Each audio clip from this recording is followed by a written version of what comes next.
राष्ट्रवादी काँग्रेसचे आमदार धनंजय मुंडे यांचा मंगळवारी 3 जानेवारीच्या मध्यरात्री अपघात झाला। एका कार्यक्रमाहून परळीला परतत असताना चालकाचं नियंत्रण सुटलं आणि वाहनाचा अपघात झाला। या अपघातात मुंडेंच्या छातीला आणि पायाला मार लागला।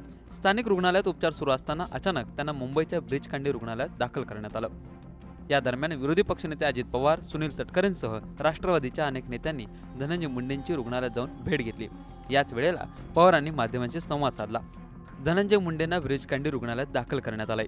डॉक्टरांच्या म्हणण्यानुसार धनंजय मुंडेंच्या 2 बरगड्या फ्रॅक्चर झाल्यात। मी त्यांना विश्रांती घ्यायला सांगितलंय। तब्येत व्यवस्थित आहे, काळजीचं कारण नाही, परंतु विश्रांती घ्यायची गरज आहे। मी परवाच सभागृहामध्येही सांगितलं होतं, रात्रीचा प्रवास करणं सगळ्याच नेत्यांनी बंद केलं पाहिजे। रात्री 11च्या पुढे पहाटे 5 वाजेपर्यंत प्रवास न केलेला चांगला, कारण शेवटी माणसाला कधीही झोप लागते।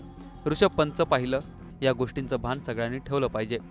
अजित पवार अनेकदा माध्यमांना आणि नेत्यांना रात्रीच्या प्रवासाबद्दल झापत असतात, खडसावत असतात। आता धनंजय मुंडे यांच्या तब्येतीबद्दल डॉक्टरांकडून काय सांगण्यात येतंय हे पाहणं गरजेचं आहे। ब्युरो रिपोर्ट, मुंबई तक।